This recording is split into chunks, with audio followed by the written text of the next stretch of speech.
Desde el principio de los tiempos, una pregunta ha inquietado a millones de creyentes: si Dios es todopoderoso, justo y bueno, ¿por qué no ha destruido a Satanás de una vez por todas? ¿Por qué permitir que el mal exista? ¿Por qué dejar que el tentador siga sembrando dolor, engaño y muerte? La respuesta no es simple. No se trata de que Dios no pueda. Se trata de que Dios no lo hace, aún. Y hay razones profundas, espirituales y eternas para ello. Primero, viajemos al origen. Antes de que existiera el mundo, había armonía en los cielos. Ángeles adoraban al Creador. Pero entre ellos, uno se elevó. No por amor, sino por orgullo. Lucifer, el portador de luz. Hermoso, sabio, ungido. Pero en su corazón se encendió un deseo: ser como Dios. Tomar su trono. Gobernar. No servir. Fue entonces cuando nació el mal. No por creación directa de Dios, sino por la elección de una criatura libre. Lucifer fue expulsado del cielo, y con él, un tercio de los ángeles. Se convirtieron en Satanás y sus demonios. Pero no fueron aniquilados. ¿Por qué? Porque Dios es justo. Y la justicia requiere un juicio. No una ejecución arbitraria. Dios pudo haber borrado a Satanás con un solo pensamiento. Pero si lo hacía de inmediato, ¿qué mensaje habría quedado para el resto del universo? Que Dios elimina a quienes lo cuestionan. Que su trono se mantiene por poder, no por verdad. Entonces, en su infinita sabiduría, Dios permite que el pecado siga su curso. Que el mal se muestre tal como es. Que el universo vea, sin lugar a dudas, que separarse de Dios trae caos, sufrimiento y muerte. Es un proceso doloroso, pero necesario. Y aquí entramos nosotros. El ser humano. Adán y Eva, en el Edén, también eligieron desobedecer. Cayeron ante el engaño del mismo enemigo. Y con ellos, la creación entera se vio afectada por la sombra del pecado. Pero Dios no los abandonó. Desde ese mismo momento, prometió redención. Un Salvador. Un sacrificio. Y mientras tanto, Satanás seguiría activo. Acusando. Tentando. Persiguiendo. La historia del mal aún no ha terminado. A lo largo de la historia, Satanás ha actuado como el acusador, el mentiroso, el tentador, el destructor. Desde el jardín del Edén hasta la cruz del Calvario, su objetivo ha sido uno solo: desfigurar la imagen de Dios en la humanidad, sembrar duda en los corazones, y arrastrar consigo a todo aquel que pueda apartar de la luz. Y aún así, Dios no lo ha destruido. ¿Dónde está la justicia? ¿Por qué esperar tanto? Porque este conflicto es más que una batalla entre el bien y el mal. Es un juicio cósmico. Un tribunal eterno. Y Satanás está en juicio. No ha sido ejecutado todavía, porque su sentencia está pendiente de ejecución. No se trata de incapacidad divina. Se trata de un proceso deliberado. Imagínalo así: un criminal ha sido capturado y su maldad expuesta. Pero antes de la ejecución de su sentencia, debe realizarse un juicio público. Las pruebas deben mostrarse. Las víctimas deben hablar. Las consecuencias deben verse. Eso es lo que está haciendo Dios ante todo el universo. Está dejando que el pecado revele su rostro verdadero. Está mostrando lo que ocurre cuando las criaturas eligen alejarse de su voluntad perfecta. Cada acto de maldad. Cada guerra. Cada traición. Cada lágrima. Todo clama por justicia.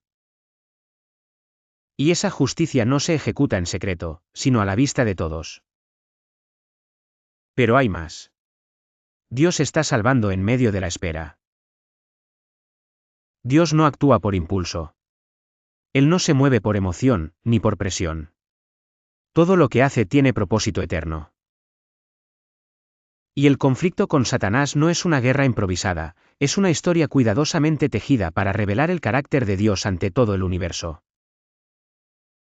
Recuerda esto, el problema del pecado no se resuelve solo destruyendo al pecador. El pecado es una semilla que nace en el corazón, una rebelión que debe ser desarraigada no solo por fuerza, sino por convicción. Por eso, Dios permite que Satanás siga.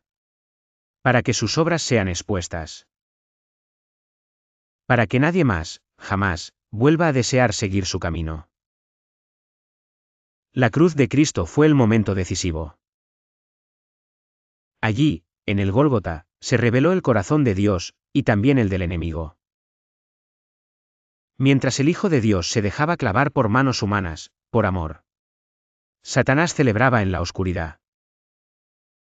Pero esa misma cruz que parecía derrota, fue la gran victoria. Porque Jesús no solo pagó el precio del pecado, sino que desarmó al acusador. Colosenses lo dice claro, en la cruz, Cristo despojó a los poderes malignos y los exhibió públicamente. La sentencia fue dictada. La condena fue sellada. Pero aún no ejecutada. Satanás, desde entonces, está en caída. Su tiempo es corto, y él lo sabe. Por eso su furia aumenta. Por eso su engaño se vuelve más sutil. Porque quiere arrastrar con él a tantos como pueda antes de su fin. El día llegará. La Escritura lo anuncia con claridad. Satanás no reinará para siempre. Él será juzgado, y destruido.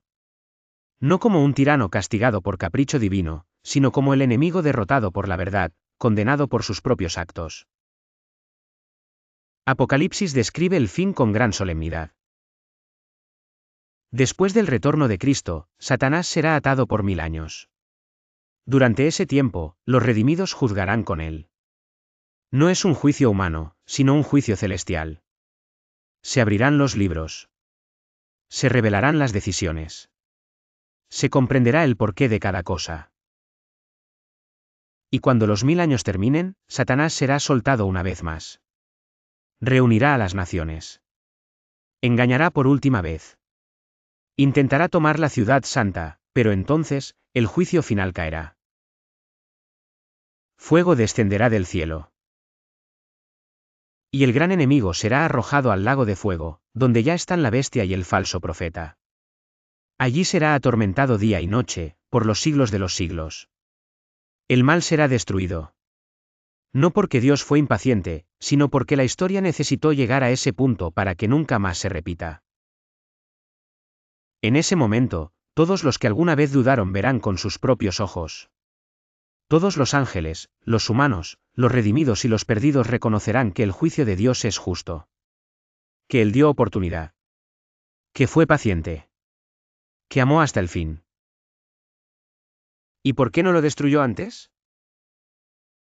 Porque Dios no quiere robots. Quiere corazones transformados. Quiere obediencia nacida del amor, no del miedo.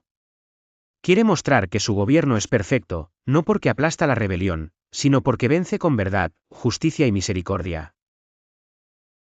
Por eso, Satanás aún vive. Pero no por mucho tiempo más. Porque el mal tiene fecha de caducidad. La oscuridad tiene límites. Y cuando llegue el día señalado, el juicio caerá con gloria.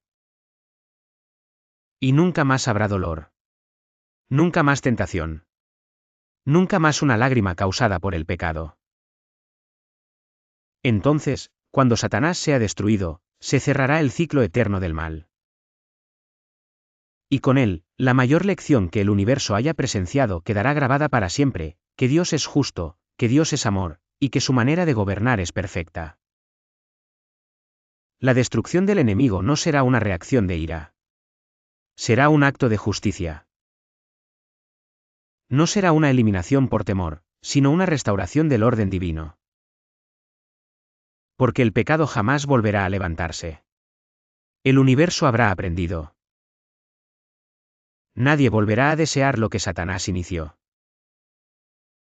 La humanidad redimida será testimonio viviente de esta verdad. Aquellos que pasaron por el dolor, la prueba, la tentación, y se aferraron a la gracia, serán parte del nuevo comienzo. Verán el rostro de Dios. Habitarán en una tierra renovada, donde ya no habrá maldición. Dios no eliminó a Satanás al inicio porque tenía un plan más grande: salvar, redimir y revelar. Mostrar que su amor es más fuerte que cualquier rebelión. Que su paciencia es más profunda que cualquier provocación. Y que su justicia brilla más allá del tiempo. Así que la próxima vez que te preguntes por qué el mal aún existe, recuerda, no es que Dios no pueda. Es que Dios espera. Dios transforma. Dios enseña. Y, al final, Dios vencerá.